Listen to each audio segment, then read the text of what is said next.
날아다니는 자동차, 빛을 내뿜는 광선검, 가사도우미 로봇 등은 아직은 영화 속 물건들입니다. 하지만 오래전 미래를 그린 영화에 등장한 물건들이 현재 우리의 일상에 쓰이고 있는 것처럼 날아다니는 자동차도 가사도우미 로봇도 머지않은 미래에는 현실 속 한 장면으로 존재하게 될 텐데요. 이처럼 예전에는 없었던 것을 만들어내며 지금과는 다른 새로운 세계를 살게 해주는 것이 공학기술입니다. 우리가 과학기술이라는 말을 많이 쓰잖아요. 근데 사실 그게 과학과 기술의 합친 말이거든요. 과학은 뭐 천문학, 물리학, 생물학 같은 기초 이론을 공부하는 거, 기술은 그런 기초 이론을 가지고 신제품을 만들거나 신기술을 개발하는 거예요. 그러니까 공학기술은 원리를 응용하는 거고, 예컨대 뭐 집을 짓고 반도체를 설계하고 비행기를 만들고 이렇게 해서 세상에 없는 새로운 것을 만들어내는, 즉 발명과 거의 동의어입니다. 그러니까 공학기술의 역사는 인류 문명의 역사하고 발명의 역사하고 같다고 봐도 된다고 생각합니다. 현대인의 일상도 끊임없이 발전해온 공학기술에 의해 유지되고 있는 것일 텐데요. 요즘의 사람들은 인류 문명을 발전시키며 세계를 바꾼 공학기술로 어떤 것들을 꼽을까요? 일단 전기가 먼저, 나침판, 현수교, 통신기술의 발달이 백신이라고 생각한다.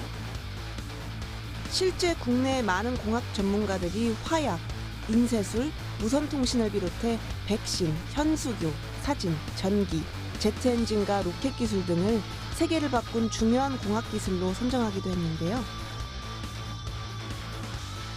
고대로부터 현대에 이르기까지 인류에게 신문명을 선물하며 인류의 삶을 바꿔온 공학기술에 대해 알아봅니다.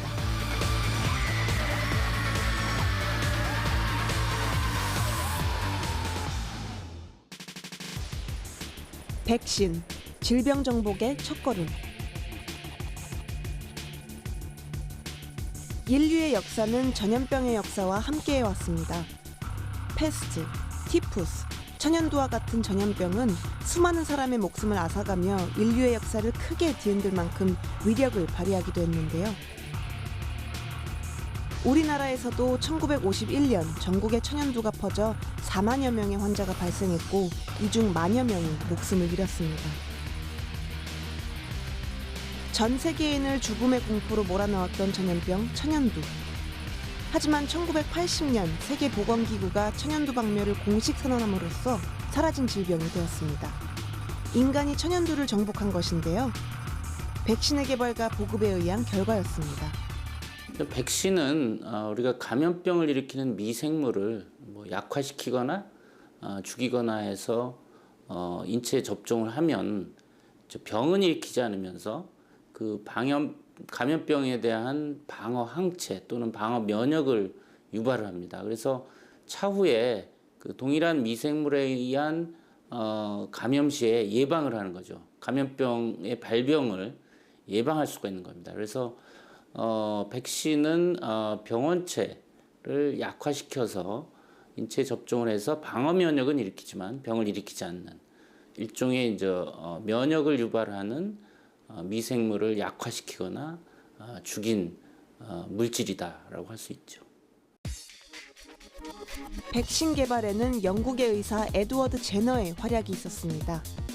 그는 1796년에 인간의 천연두 바이러스 대신 소의 천연두 바이러스를 인간에게 접종하면 안전하다는 사실을 밝혀냈는데요. 이것이 바로 백신의 시초가 된 우두법으로 곧바로 전 유럽에 확산돼 시행됐습니다. 세계 백신의 역사에서 또 한 명 빼놓을 수 없는 인물이 있는데요. 백신이라는 이름을 처음으로 명명한 프랑스의 미생물학자 루이 파스테르입니다. 그는 가축의 탄저병 백신을 접종해 그 유효성을 증명했고 닭 콜레라 백신과 광견병 백신을 발명해 의학계의 변혁을 일으키기도 했습니다. 이후에도 백신 개발은 이어져 장티푸스, 패스트, 결핵, 백일해 등에 대한 백신이 개발됐는데요. 이와 같은 백신의 개발이 인류에게 가져다준 변화는 무엇일까요? 감염병으로부터 인류를 구한 것이죠. 그러다 보니까 지금 인류 수명은 뭐 70세, 80세, 뭐 90세까지도 보고 100세를 지금 바라볼 정도로 이 백신 항생제 깨끗한 물, 물론 영양 상태 호전이라든지 여러 가지 위생 수준 향상도 기여하지만 이 백신이야말로 인류 역사상, 의학 역사상 가장 인류의 건강에 큰 영향을 끼친 뭐 사망이나 또 여러 가지 병에 걸리는 걸 예방함으로 해서 인류를 감염 질환의 위협에서 구한 굉장히 획기적인 발견이다라고 할 수가 있습니다. 인류가 백신을 본격적으로 사용하게 된 지 200여 년이 지난 지금 태어나 처음으로 맞게 되는 BCG 백신부터 간염, 독감 백신에 이르기까지 현대인에게 백신은 익숙한 존재가 됐는데요. 이와 같은 백신은 어떻게 만들어지는 걸까요? 실제 바이러스와 모양은 같지만 질병은 일으키지 않는 가짜 바이러스를 제조하고 고도로 관리된 닭이 낳은 유정란에 접종해 배양한 뒤 찌꺼기를 걸러내 주사용 액체로 만들어 사람에게 접종하게 되는 것인데요. 이와 같은 방법은 50년 이상 사용되어 온 전통적인 방식입니다. 하지만 이 방법으로 모든 질병에 대응하는 백신을 만들 수 있는 것은 아니기 때문에 새로운 백신 연구와 개발은 계속되고 있습니다.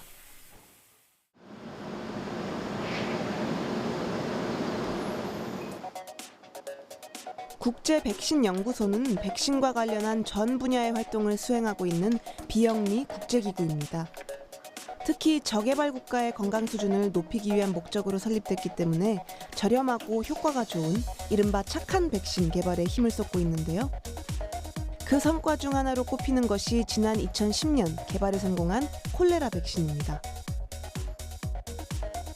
콜레라는 오염된 물이나 음식을 통해 감염되는 질병으로 상하수도가 발달되지 못했거나 위생관리가 잘 이루어지지 않는 지역에서 자주 발생하는데요. 감염 후 급성 설사를 유발해 중증의 탈수가 빠르게 진행되며 이로 인해 사망에 이를 수도 있습니다. 이 때문에 보건위생이 열악한 지역에서는 매년 300만 명이 감염되고 약 10만 명이 사망합니다. 이에 국제백신연구소는 저개발 국가의 사람들도 살 수 있는 값싸고 효력이 뛰어난 백신을 연구하게 된 것인데요. 그 결과 1달러 내외의 먹는 콜레라 백신을 개발해 콜레라 사망자 수를 낮추는 데 기여했습니다.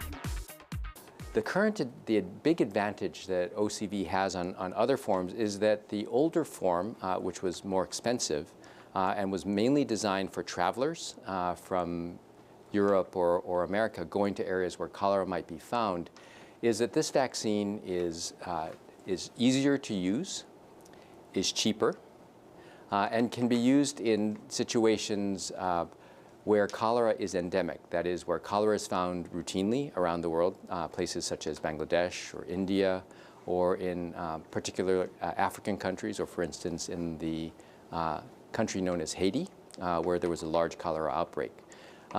The other advantage of the oral cholera vaccine, again, relates to the fact that it can be given very simply by opening the vial and pouring the contents of the vial into the mouth of the person who's receiving the vaccine. 먹는 콜레라 백신은 심한 탈수를 동반하는 콜레라에 대해 63%에 달하는 예방 효과가 있으며 2회 복용을 권장하지만 한 번만으로도 40% 예방 효과를 보여 특히 보건 인프라가 갖춰지지 않은 저개발 국가에 적합한 백신입니다. 새로운 백신 개발은 물론 현장에서의 백신 평가, 백신이 가장 필요한 국가에 대해 지속 가능한 백신 도입 방법 연구까지 많은 일을 수행하고 있는 국제백신연구소는 앞으로 어떤 일들을 계획하고 있을까요? Vaccine's future is very bright. What we would really like is for vaccines to be available much more quickly and much more cheaply. Newer vaccines will become available, will be much more potent, will last longer, and we'll be able to take advantage of everything we've learned about the human immune system and how to boost and stimulate immune responses against dangerous microorganisms. 현수교, 바다 위의 공학기술. 차를 타고 먼 거리를 이동하다 보면 꼭 한 번은 다리를 건너게 됩니다. 다리는 강이나 바다를 가로질러 이곳과 저곳을 이어주는 한편 궁극적으로는 사람과 사람을 이어주는 역할을 하는데요. 웅장하고 아름다운 다리는 때로 한 도시의 상징물이 되어 사람들의 발길을 끌기도 하죠. 세계 곳곳에는 수십 년, 수백 년의 세월을 꿋꿋하게 견디고 있는 다리들도 있습니다. 인류의 역사와 함께해온 셈인데요. 그렇다면 다리는 언제부터 만들어져 쓰이게 된 것일까요? 아주 오랜 과거에는 돌이나 흙더미를 드문드문 놓거나 통나무를 걸치거나 칡넝쿨을 얽어매는 형태로 다리를 만들다가 그보다 더 튼튼하게 만들기 위해 돌기둥에 돌판을 얹은 돌다리를 만들기도 했습니다. 그러다가 1800년대 이후부터 현대에 이르기까지는 돌보다 가볍고 튼튼한 철과 콘크리트로 대부분의 다리를 만들게 되었는데요. 다리는 구조 형식에 따라 몇 가지 종류로 나뉩니다. 주위에서 가장 많이 볼 수 있는 형태로 수평으로 놓인 볼을 수직으로 세운 기둥이 받치는 거덕교, 다리 밑이 반원형이 되도록 쌓은 아치교, 케이블에 의해 구조물이 지지되는 현수교가 있는데요. 이 중 구름다리라 불리기도 하는 현수교는 수심이 깊거나 해류가 빠르거나 지진의 위험이 있을 때, 즉 다리를 세울 수 있는 조건이 나쁜 환경에 주로 적용되는 형식으로 복잡한 공학 기술을 바탕으로 철과 콘크리트, 케이블로 이루어져 인류 문명의 거대한 작품으로 여겨지기도 합니다. 이 때문에 많은 사람들이 현수교를 근대 역사의 산물이라고 생각하기 쉽지만 사실 현수교의 기원은 그보다 더 오래전으로 거슬러 올라갑니다. 여러분이 흔히 많이 보셨던 타잔이라는 영화 보셨을 겁니다.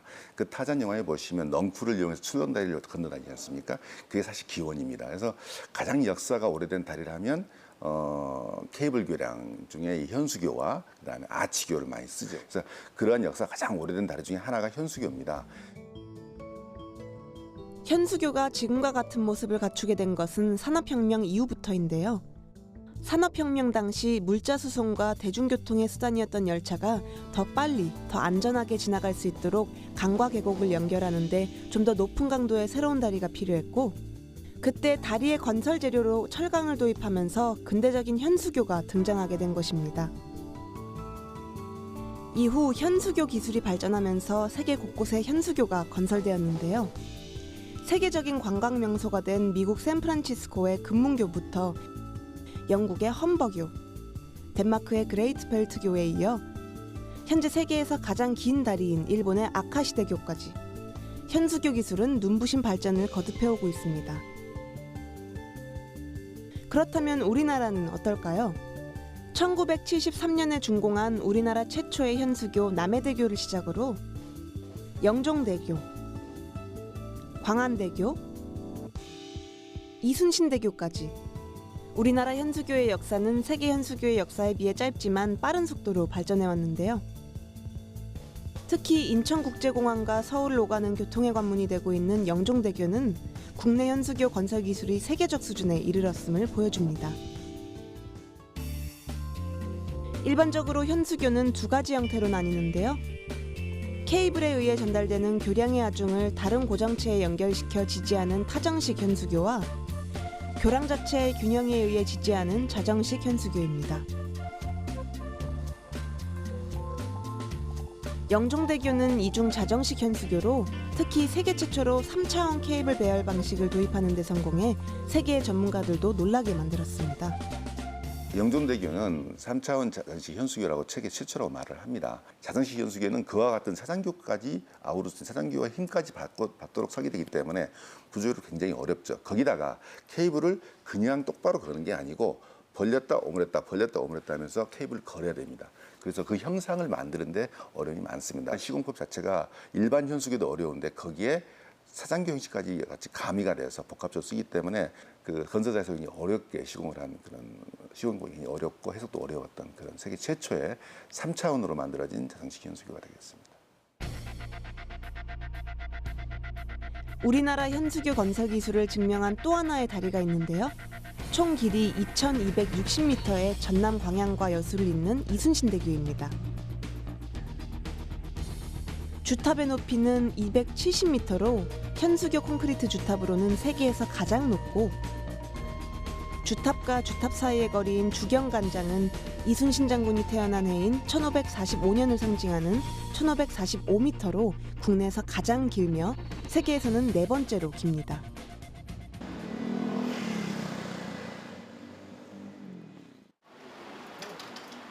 이순신대교의 시공을 맡았던 국내 교량 건설업체입니다.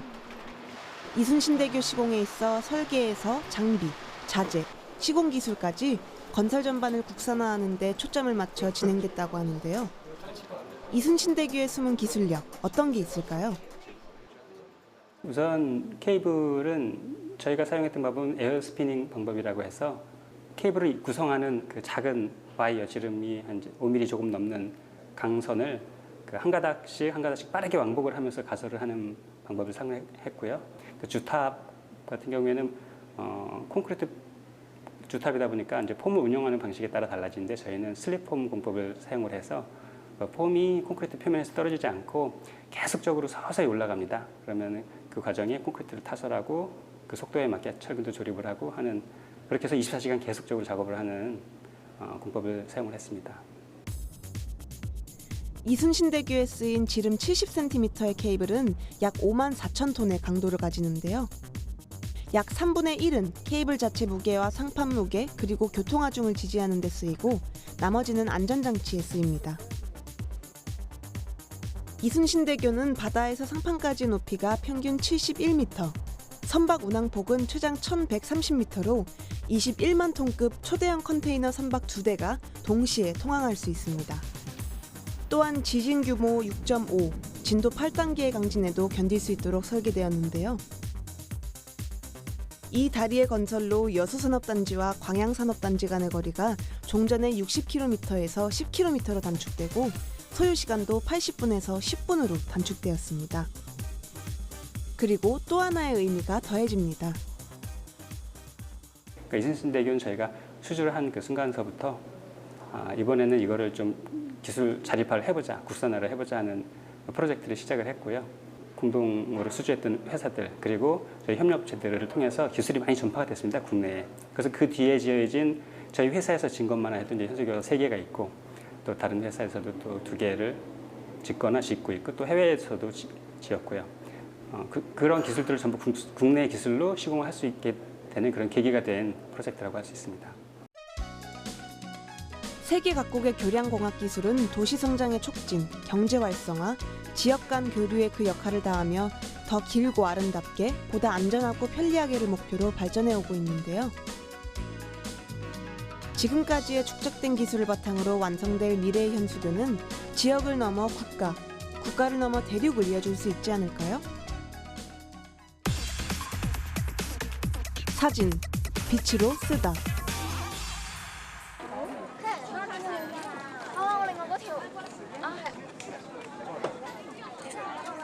경쾌한 셔터 소리와 함께 한 장의 사진이 찍힙니다.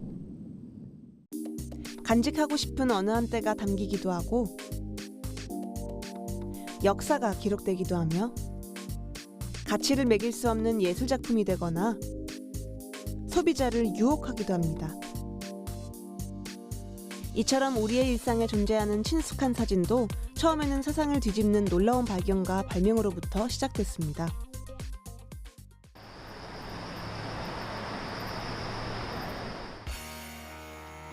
(1930년대부터) 현재에 이르기까지 시대별로 다양한 카메라들이 보입니다.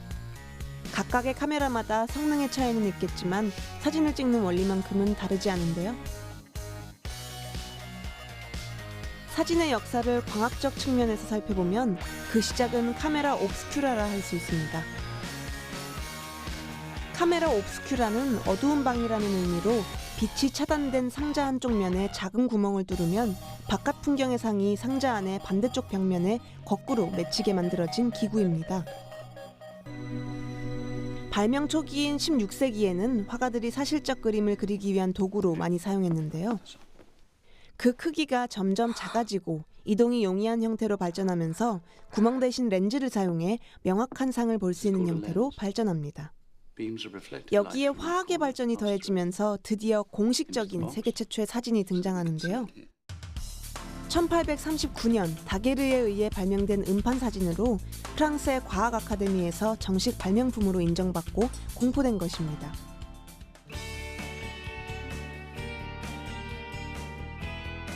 하지만 다게르의 음판 사진술, 즉 다게레오타입은 요즘의 사진과 달리 복제를 할 수 없고 제작 과정 역시 쉽지 않아 1860년대에 이르러서는 거의 사용되지 않게 됩니다. 이후 새로운 사진술이 등장하게 되는데요. 그중 유리건판 필름은 플라스틱 필름이 보급되기 전까지 널리 사용된 필름으로 흑백 필름의 원형이라 할 수 있습니다.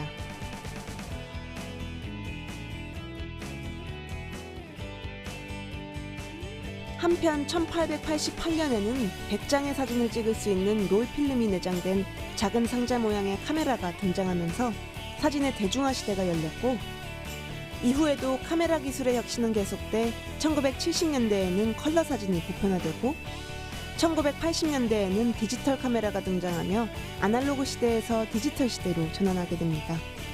디지털 시대의 사진 촬영은 더 쉽고 더 빨라졌지만 기존의 아날로그적인 방법들도 공존합니다. 예술 작품으로서나 개인적인 추억을 소장하기에는 인화한 사진만한 게 없기 때문인데요. 한 장의 사진은 어떻게 만들어지는 걸까요? 필름 카메라로 사진을 찍은 다음 필름 현상과 인화 과정을 거칩니다. 필름 현상 작업은 암실에서 이루어지는데요. 필름을 현상 탱크 속에 넣고 적정 온도의 현상액을 주입하면 차츰 형상이 나타납니다. 잠시 후 산성용액에 넣은 뒤 정착제를 사용해 형상을 고정하고 물에 씻어 건조한 뒤 인화 과정을 거치면 사진이 완성됩니다. 세계 최초의 사진이 나온 지 170여 년. 우리나라 사진의 역사는 언제부터 시작됐을까요? 1880년대 초 일본과 중국에서 사진술을 익힌 이들이 오늘날의 사진관인 차량국을 세우며 시작됐다고 볼 수 있는데요. 조선의 26대 왕인 고종이 최초로 카메라 앞에 서서 찍은 사진입니다. 국왕이 당시의 신문물인 사진을 받아들인 사건이기도 한데요. 이후 우리나라의 사진술과 사진 문화도 발전을 거듭해 사진이 하나의 표현 수단으로 또 문화의 일부로 정착하면서 우리 사회 곳곳에 영향을 미치게 됩니다. 지금 현재 우리나라도 사진 인구가 거의 500만 이상의 사진 인구가 있다라고 하는데 취미 생활을 하는 것들이 있겠죠. 그다음에 조금 전에 말씀을 드렸던 그 과학 쪽이라든가 의학 쪽 이런 쪽에서 지금 현재 엄청나게 많이 발전이 되고 있는 이러한 부분들이 결국 우리의 그 삶을 좋게 만드는 그러한 부분에서는 정말 이 사진이 그 많은 영향을 미치고 있다 이렇게 볼 수가 있죠. 디지털 이미지 시대에 들어선 지금 앞으로도 사진은 지금보다 더 광범위하게 정보 전달과 교류에 사용될 텐데요. 그로 인해 달라질 세상 또한 기대됩니다. 전기, 세상을 움직이는 힘. 프로메테우스의 불 이후 인류가 발견한 두 번째 불, 백열전구. 그로 인해 인간의 삶은 달라졌습니다. 낮만큼 환한 밤이 찾아들기 시작했고 그만큼 인간의 활동 시간은 늘어났습니다. 보이지는 않지만 강력한 힘, 전기가 이를 가능하게 만든 것인데요. 전기는 열을 발생시켜 우리를 따뜻하게 해주고 힘을 일으켜 공장의 각종 기계와 일상 속 가전제품을 움직이게도 해줍니다. 이처럼 인간의 삶 깊숙이 들어와 있는 전기가 이 세상에서 사라진다면 어떻게 될까요? 가스레인지도 작동이 안 되니까 엄청 못 느껴볼 것 같고 생활이 진짜 불편해질 것 같아요. 세상이 너무 무서워질 것 같아요. 전기가 없는 세상에선 상상조차 끔찍한 상황들이 벌어질 텐데요. 눈에 보이진 않지만 세상에 미치는 영향력이 가장 큰 힘, 전기. 언제부터 쓰이기 시작한 것일까요?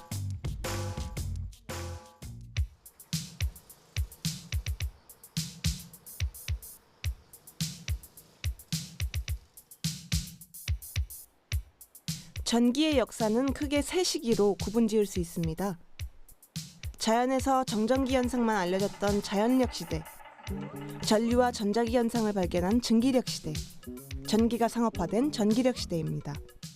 그러니까 그 기원전 600년의 어떤 그리스의 그 탈레스, 600년 같으면은 상당히 오래됐지 않습니까? 그때 이제 전기적 현상을 이제 처음 이제 발견을 하고 그 이후에 이제 그 전기와 관련된 다양한 형태의 어떤 그 연구 어떤 결과들이 있습니다. 학자들에 의해서.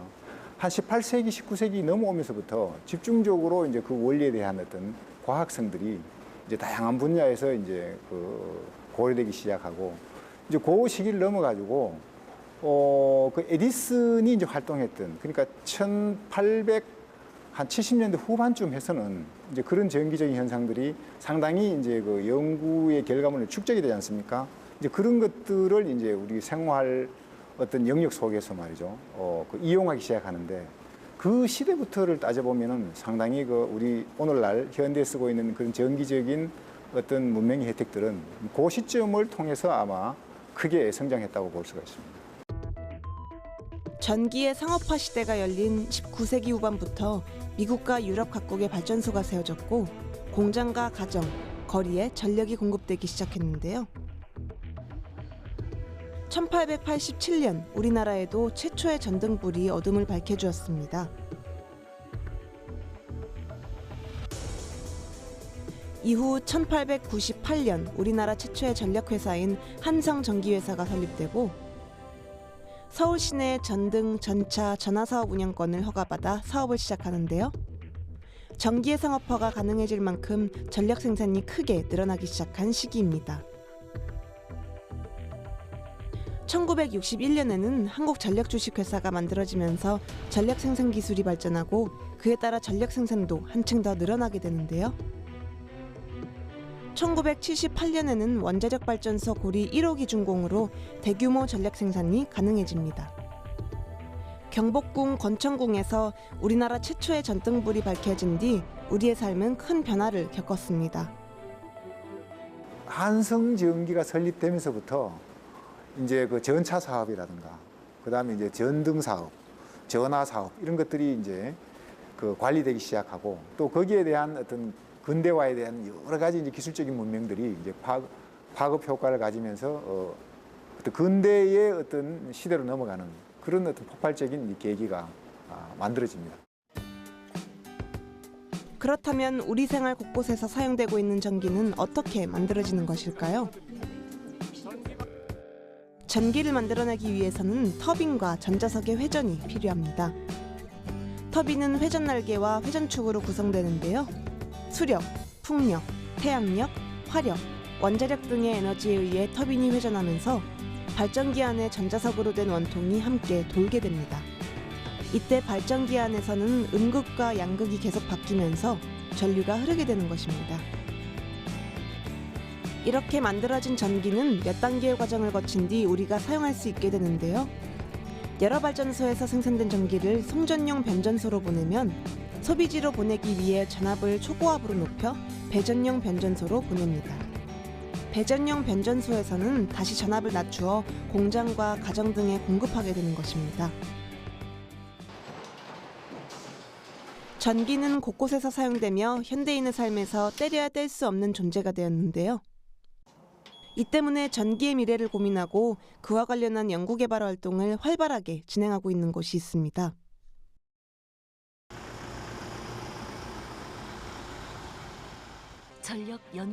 전력 설비 분야에 대한 고도의 연구 개발로 기술 축적을 이뤄가고 있는 한국전력공사 전력연구원인데요. 어떤 연구들이 이루어지고 있는지 알아볼까요?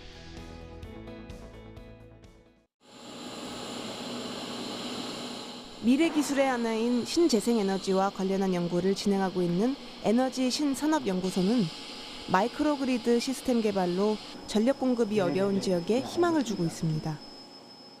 마이크로그리드는 고객단을 중심으로 구성된 작은 전력망입니다. 신재생 에너지와 에너지 저장 장치를 이용하여 화석연료의 사용을 줄이고 에너지 이용 효율을 높일 수 있어서 에너지 신산업 모델로 인정받고 있습니다. 즉, 마이크로그리드는 각 가정에서 소규모 발전 시스템을 이용해 생산한 에너지 중 사용하고 남은 에너지를 다른 가정에서 사용할 수 있도록 만들어 전기를 안정적으로 공급해주는 것입니다. 국내에서는 전력 공급이 어려운 섬 지역을 중심으로 마이크로그리드를 활용한 에너지 자립섬을 만들어가고 있는데요. 서해안 최초의 에너지 자립섬 가사도의 모습입니다.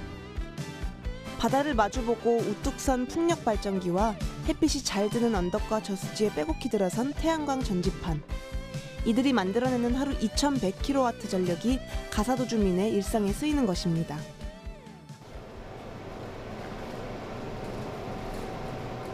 한국전력공사 전력연구원의 에너지솔루션 그룹은 다양하고 복잡한 발전소의 운전 조작을 안전하고 경제적으로 수행할 수 있는 통합 제어 시스템을 국산화하는 데 성공했습니다.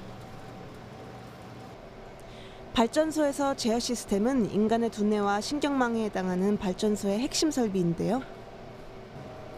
그동안은 해외 기술에 의존해왔지만 발전소 통합 제어 시스템 개발로 기술 자립을 이루게 되었습니다. 시시각각 변화하는 전력 수요에 따라 발전량을 신속히 제어하고 각종 기기의 운전 상태를 종합적으로 감시할 수 있는 발전소 통합 제어 시스템은 무엇보다 안정적인 전력 생산을 가능하게 해줍니다. 한국전력공사 전력연구원의 연구 성과물을 통해 우리나라 전력 기술이 한 걸음 한 걸음 전진하고 있음을 알 수 있는데요. 미래의 전력 산업은 어떻게 변화할까요? 생산하는 방법이라든가 수송을 하는 방법들은 좀 달라질 수가 있습니다. 우주에서 전기를 만든다든가 자연 번개 같은 경우에 그런 데서 전기를 모아가지고 저장을 한다든가 이렇게 한 부분들을 지금은 전선로를 통해서 이렇게 공급됐던 부분들을 무선으로 공급하는 그러한 기술도 발전이 될 것 같습니다.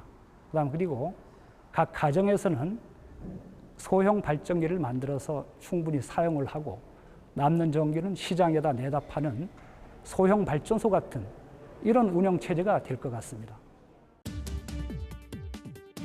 인류의 비상, 제트 엔진과 로켓. 날고 싶은 인류의 욕망은 그리스 신화에 등장하는 다이달로스와 이카로스의 이야기를 통해서도 잘 알려져 있습니다. 실제로도 많은 과학자들이 날기 위해 수없이 많은 도전을 했는데요. 그 결과 1903년 드디어 미국의 라이트 형제에 의해 인류 최초로 동력 비행에 성공합니다. 라이트 형제의 플라이어 1호는 가솔린 엔진 한 대로 2개의 프로펠러를 돌리는 형식이었는데요. 이 엔진은 당시의 자동차용 엔진을 개조한 형태로 요즘의 최신 엔진보다 마력당 무게가 10배 이상 무거운 저급 엔진이었습니다.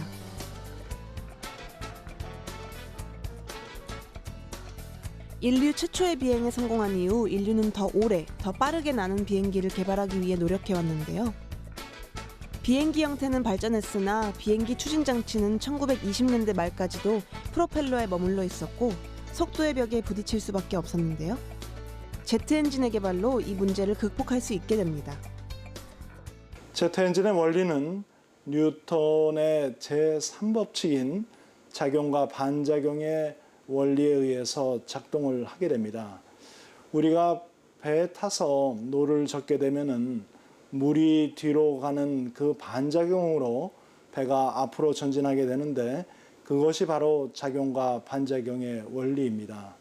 영국에서는 위틀리, 독일에서는 폰 오하인이라는 발명가가 제트 엔진을 개발하게 돼서 1939년 세계 최초로 제트 엔진을 장착한 항공기가 개발에 성공을 하게 됩니다. 항공기 발달에 비약적인 발전을 가져온 제트 엔진은 다량의 가스를 고속으로 분사하여 추력을 얻는 방식인데요. 공기 중의 산소를 이용해 연료를 연소시키기 때문에 공기가 있는 대기권 내에서만 비행할 수 있는 엔진입니다. 그중 터보 제트 엔진이 가장 많이 사용되는 제트 엔진인데요.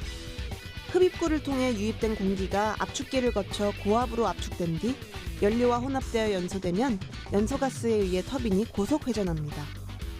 터빈을 통과한 가스는 배기 노즐을 통해 뒤쪽으로 분사되는데요. 이때 연소가스는 흡입구 쪽의 공기보다 압력이 커지고 그 차이만큼 추력이 생기게 되는 것입니다.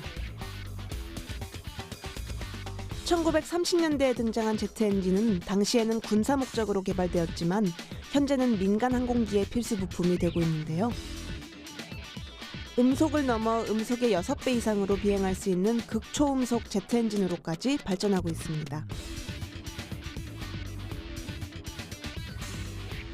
제트 엔진의 등장으로 인류의 오랜 꿈인 더 빨리, 더 멀리, 더 높이 날 수 있게 됐는데요.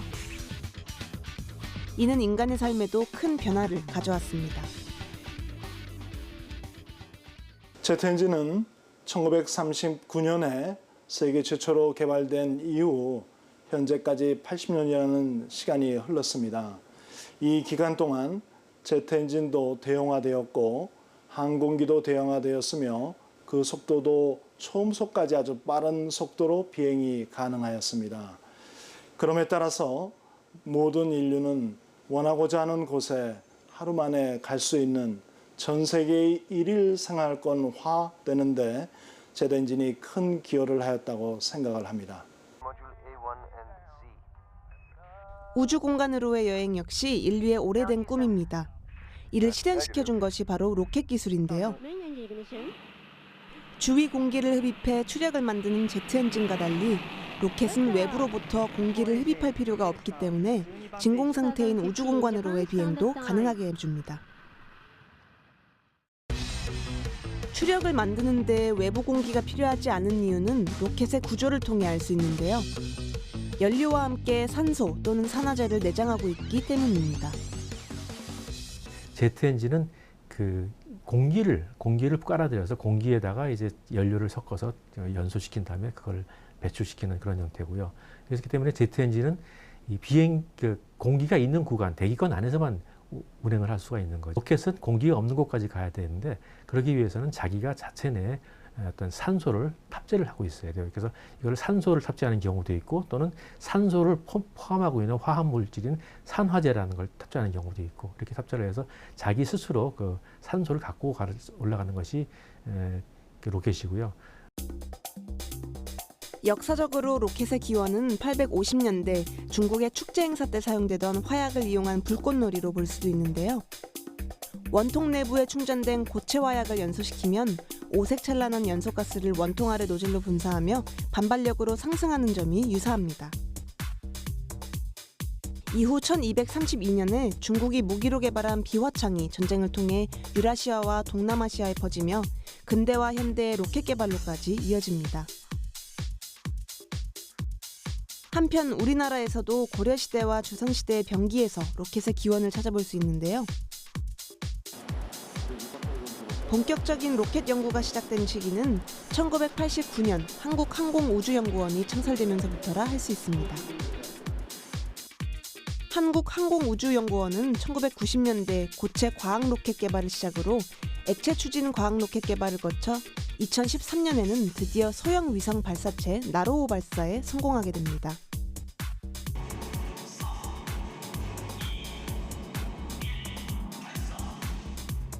이로써 우리나라도 우주 시대를 열게 됐는데요. 로켓 기술이 가져다준 많은 것들을 누릴 수 있게 된 것입니다.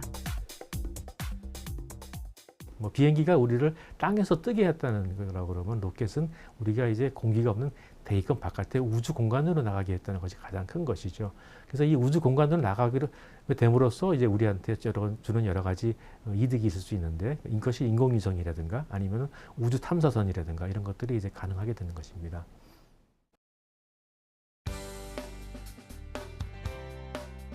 하늘을 날고 싶은 욕망이 비행기를 만들었고 미지의 세계에 대한 궁금증이 우주 비행 기술을 발전시켰습니다. 이처럼 우리가 지금 누리고 있는 일상은 과거 인류의 상상 속에 존재했고 그들이 욕망하며 그렸던 세상일지 모릅니다. 그리고 지금을 살아가는 현대인들이 그리는 세계도 머지않은 미래의 현실로 펼쳐지게 될 텐데요. 이를 가능하게 해줄 공학 기술들이 있습니다. 그 4차 산업혁명을 이렇게 이끌고 가는 기술 10가지를 발표했어요. 인공지능, 로봇공학, 그다음에 마물 인터넷, 자율 차량, 그다음에 3차원 설계, 나노기술, 생명공학 기술, 재료과학 이렇게 해서 10개를 발표했는데 그게 이제 국가적으로도 해야 할 일이고 포켓몬고가 뭐죠?